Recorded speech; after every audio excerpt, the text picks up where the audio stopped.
how would a wealthy person live? And when he created his wealth, what do you think the first thing he did? Started giving? Giving it away. Why? Because an abundant person doesn't have any lack. Hello and welcome to the Pacific Channel, where you learn how to be, do, and have whatever you want through the power of the law of attraction, meditation, and more. I'm your host, Steve Doherty. In this audio clip, Lewis Howe asked Dr. Joe Dispenza a question about abundance. He was a bit confused. He asked, so, when someone's looking for abundance, it's never about the abundance? It's about the change they need to make for healing? Dr. Joe then explains what he meant. He explains how meditation means to become familiar with, which means to get familiar with your normal thoughts and feelings. Well, if you don't have abundance in your life right now, or if you have a physical issue that hasn't healed itself yet, then the point is that you simply need to get familiar with your normal thoughts and feelings, which are keeping you from your abundant health or abundance in material things. Dr. Joe explains more about what you can do, which is to lower the volume on your emotions every time that the feeling of lack comes up. Pay attention to the thoughts you have and then purposely think better feeling thoughts. But your body, which has been conditioned to be the mind and do all the thinking for you through the process of creating your normal feelings, will not want to let go of the old emotions, even if they are contrary to your desires, wants, and needs. Dr. Joe says that the hardest part of all of this is to make a different choice. But that's the only way to change. You have to make different choices. Choices that align with your goals and dreams. Dr. Joe also mentions that there was one guy who came to his event who didn't have $2 to rub together. And that after he did the work, he is now worth hundreds of millions of dollars. His lesson was that the joy in all of his experience wasn't his wealth or gaining material things. It was who he became along the way. It's about overcoming your old self and becoming your new self. It's about the process, not just the final destination. So, according to Dr. Joe, to become abundant, you must feel as if it is true already in every sense of the word. You must walk like an abundant person. You must talk like an abundant person. You must think like an abundant person. You must act like an abundant person in every way. And that is why a lot of people who figure this out end up giving away a lot of their abundance, because they know that that's who they have become and that there's plenty more coming. That's why Dr. Joe and others say that it's not about just gaining wealth. It's about who you become along the way of the journey of creating your abundance. Let's listen to Dr. Joe explain it now. Let me hear you say that again. When someone's looking for abundance, it's never about the abundance. It's about the change they need to make for healing. No, I'm using healing as an example. Yes. But let's use abundance as an example. Yes. When you understand that you cannot get abundant, when it's no longer about the game called abundance, it's about the game called change. Mm-hmm. What do I need to change? The more I change, the more I'll be abundant. Yes. So then it's no longer how come it hasn't happened? That's the old personality, separate from the experience, still in lack, asking that question. Which is creating your current reality. Which is reaffirming it, because that's the lens you're perceiving it through. Okay. Mm-hmm. So we should be focusing more on what we need to change every moment as opposed to the abundance or the healing. Well, the word meditation means to become familiar with. Sit with yourself long enough and not turn on your cell phone, not scroll through your social media, do no TikTok, no emails, none of that stuff. Don't just sit and close your eyes and watch the thoughts that come up. That's the exact reason why you're not abundant. Watch what you want to do when you're feeling lack, to take away the lack, and there's always something you would do to take it away. But sit with the lack and be curious on what's on the other side of it, right? Mm-hmm. Because the body's programmed into lack now subconsciously, right? So the emotion of lack drives our thoughts and drives our behaviors. So it makes sense then that if an emotion is a record of the past, then we're doing things habitually from the past. Mm-hmm. We're thinking in the past, right? So lower the volume to the emotion every time you notice lack comes up. And just like breaking any addiction, there's going to be cravings, right? So the body's going, hey, Lewis, it's been about 2 hours since you're you so thought. used to doing this thing. You've been thinking lacking thoughts about 150,000 times a day, and you're just going to stop now. The body's going to start influencing the mind and saying, it's not going to work, you're a loser, it didn't work before, it's too hard, everybody else. That's why it's so hard for people to like lose weight or get in shape, because you might try it for a few days and then the cravings, or I'm tired and I want to go default back into the old personality. Right, because why? Because the body, which has been conditioned, the body is the unconscious mind. So the body's got used to the familiar feeling. Even they don't even know it's lack. It's just how they feel. It's not guilt. So so let me finish. So the hardest part about all of this is making a different choice. And the moment you decide to make a different choice, get ready, it's going to feel uncomfortable. Right. It's going to feel unfamiliar. Your body's all of a sudden saying, hey, Lewis, why don't you start thinking those same exact thoughts, do the same things, make the same choices, demonstrate the same behaviors, have the same experiences, so you could feel that feeling of lack. Complain again to somebody, call somebody up and say how miserable your life is, right? And that's the known, right? So the body is always influencing the mind to return back to the familiar territory. The default. The default, okay. All right, so now the person says, okay, what thoughts do I not want? What would an abundant person think this way? The people in our work that have created, I had a guy come to our event. I love this guy. He healed himself.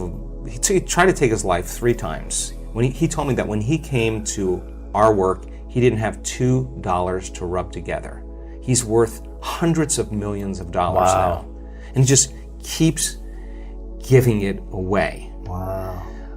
His lesson wasn't the wealth, it was who he became. So it's the overcoming process that is the becoming process. Right? Who did he become in that journey? Exactly. He had to get beyond all of those thoughts of his past, all the mistakes he made, all the things he did wrong, all the money he owed there, all of that. That was like, he just had to no longer be that person any longer. But he did say, how would a wealthy person live? And when he created his wealth, what do you think the first thing he did? Started giving? Giving it away. Why? Because an abundant person doesn't have any lack. And he knows how to create more of it. And he's in the experiment. Well, what would happen if I keep giving it away? He keeps getting more. That's a good experiment to have, because he is actually living in that abundant state. He also had tremendous healings taking place, because when you heal your heart, you heal your mind. I mean, it's just the way it is. We saw it so many times, right? So he healed his heart. He got an upgrade. He got an upgrade, right? Yeah. So then the next fundamental question is, how would an abundant person think? Write it down, dude, and fire and wire those thoughts in your brain and install the hardware. Keep doing it with attention and intention. It becomes the new voice in your head. It becomes a software program. Then say, okay, how am I going to be in my life today? What would an abundant person, how would they behave? And before you reach for your cell phone and start scrolling through your social media, close your eyes and rehearse in your mind how that person would walk, how they would breathe, how they would smile, how they would greet people, how they would be on Zoom calls, how would they be in traffic, how would they be at dinner. And the act of closing your eyes and mentally rehearsing the act, if you're truly present, the brain does not know the difference between the real life experience and what you're imagining. In fact, just a little bit of time, you start to install the neurological hardware to look like you already did it. Now the brain is no longer a record of the past, it's primed for the future. Keep doing it, keep rehearsing. No different than playing an instrument, no different than learning how to dance, no different than learning how to act or play a sport. Everybody's always rehearsing, right? The rehearsal process changes the brain to look like you've already done it, you've already experienced it. Now what's the essential part of that? The hardware is in place. Now all you gotta do is step into the footprint. Keep doing it, it becomes a software program. You start acting like an abundant person. Everything changes. Your energy changes, your mood changes, the way you walk, the way you breathe, your posture changes. You're out of the known, right? Yes. You gotta condition the body now emotionally into the future. Can't open your eyes in the morning until you are feeling worthy to receive. And if you can't feel worthy to receive, then if not now, when? If it takes you 2 hours to get there, ask me if it's worth 30 years of running, trying to get what you need matter to matter.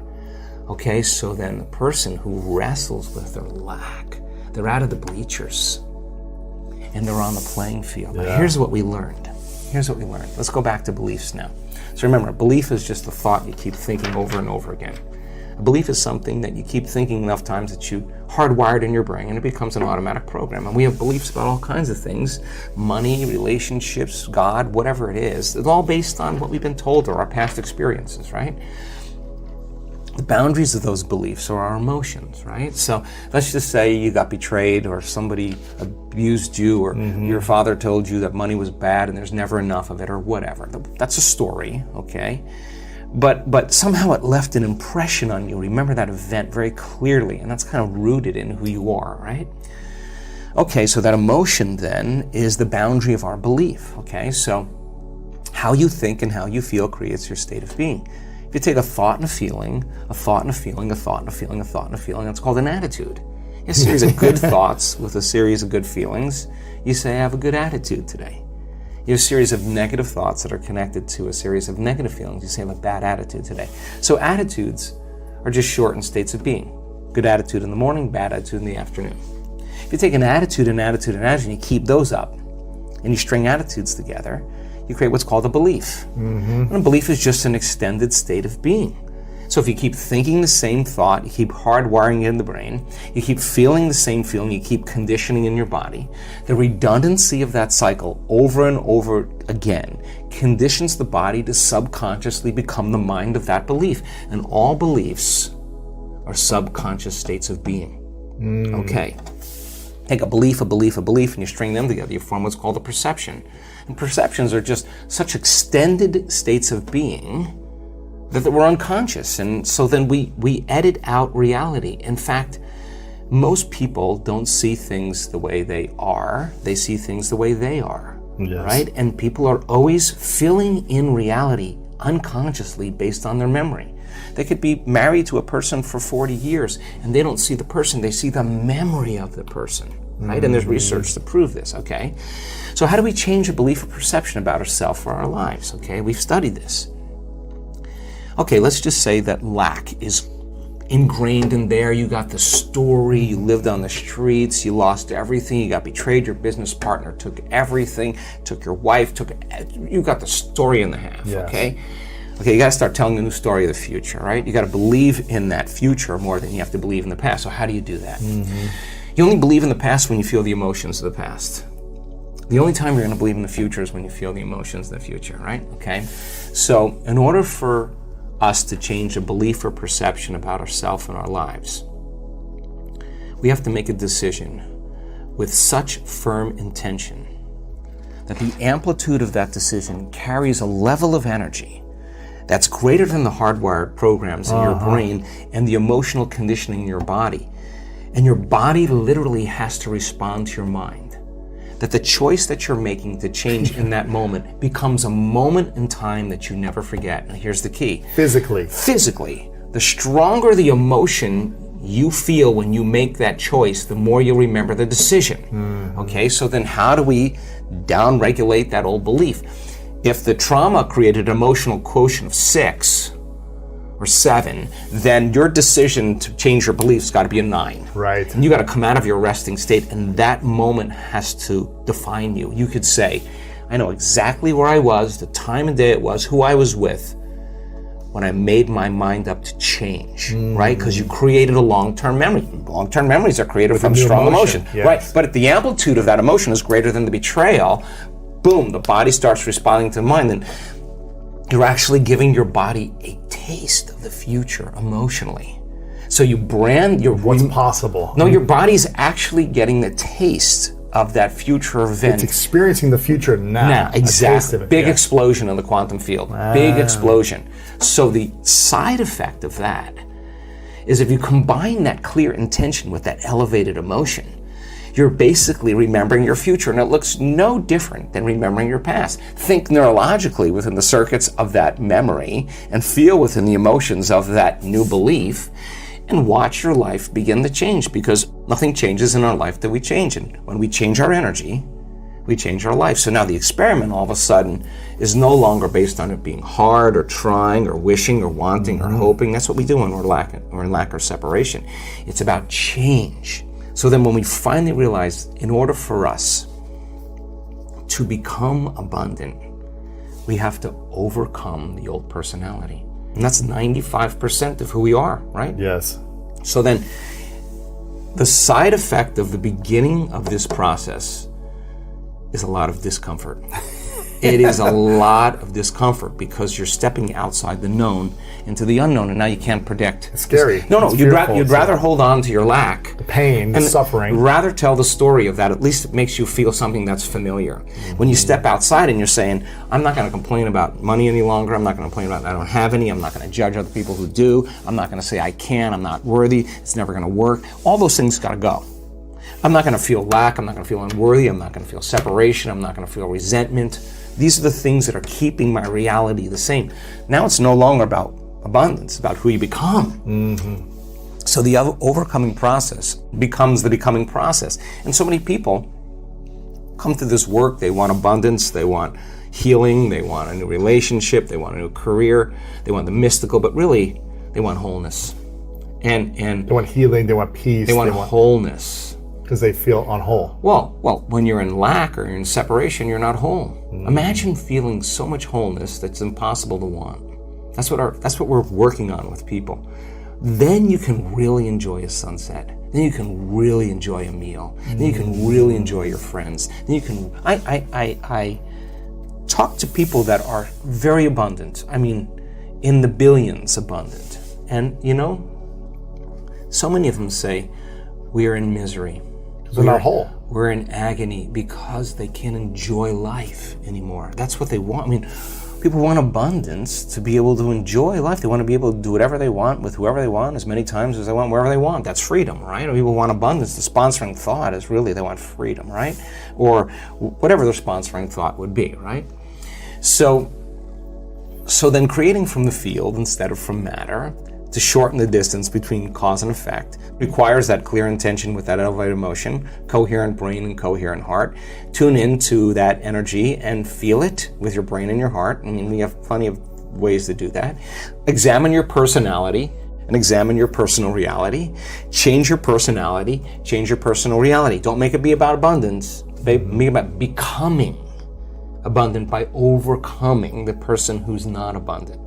The person who heals themselves from a health condition, who's no longer thinking the same way, no longer acting the same way, no longer feeling the same way. You ask them where that disease is when they stand on the stage in front of 1,500 people or 3,000 people, and that's a 4-minute mile. Everybody's leaning in. That's truth right on the stage. They say, where is the disease? Oh, it lives in the old person. Wow. I'm somebody else. That's not even a story. That's not even who I am any longer. So, lo and behold, when we do our research, and people do this, in 7 days of going all in, at the end of 7 days, their body looks like, genetically, with all the metabolites, that they're literally in a different environment. Here's the weird part.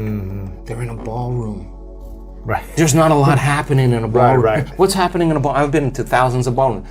But the environment somehow looks like they're living in a very prosperous, very healthy, very loving, nurturing, very whole environment. Why? Because they were signaling genes ahead of the environment.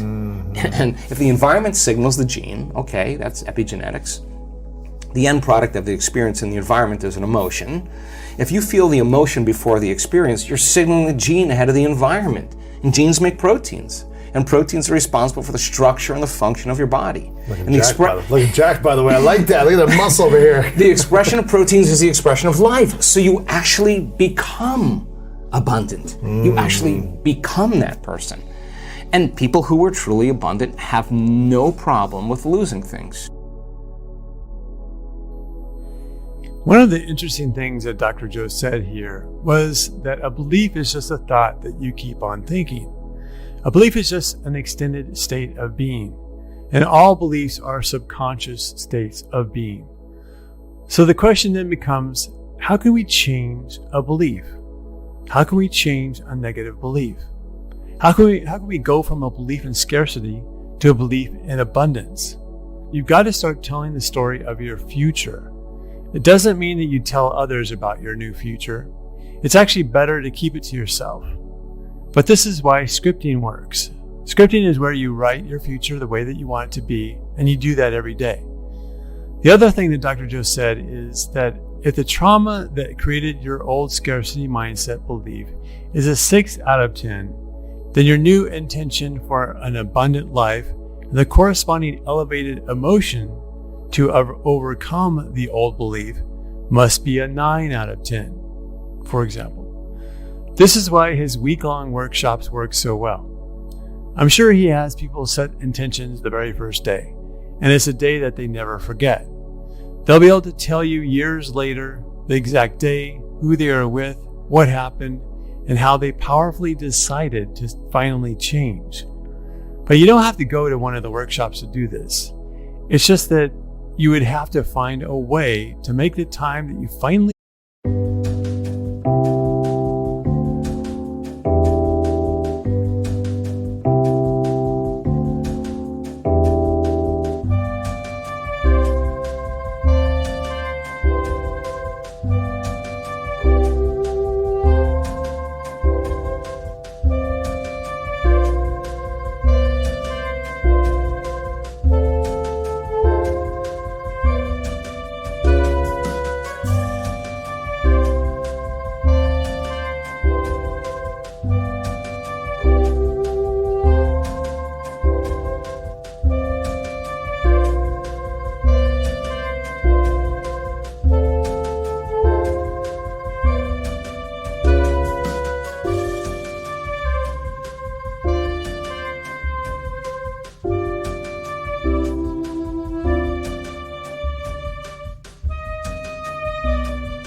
decide to change very special somehow.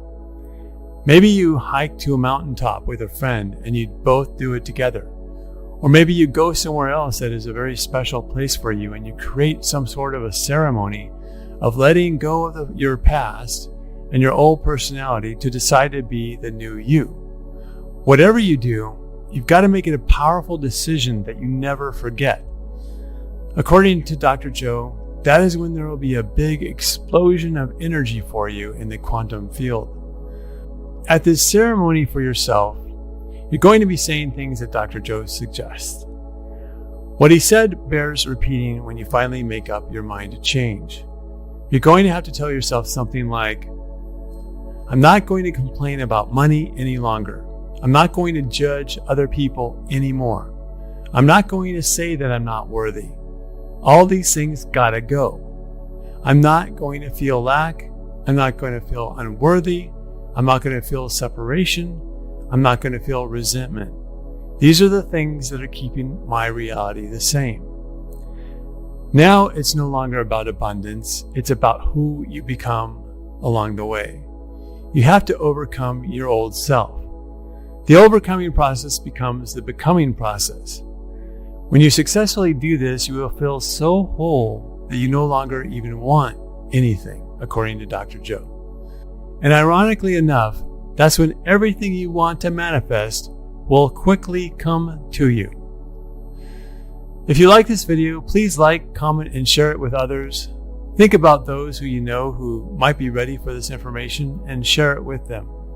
Thanks for watching, and now make that powerful decision for yourself to change. Make it a very special event that you will never forget, or attend one of Dr. Joe's week-long workshops if you can. It could be the best investment you ever made in your life. Until the next video, have a great day or night. Christmas is coming, and we would love to give back to our Pacific family. We are offering 2 lucky winners a ticket to Dr. Joe Dispenza's week-long retreat in Cartagena, Colombia, worth $2,300 each. To enter the giveaway, you must be a subscriber to our channel Pacific. Like this video, comment your manifestation goals for the year 2023, share this video with any 5 people, and stay tuned on our channel as we will declare the winner soon. Please refer to the description below for more info. Good luck!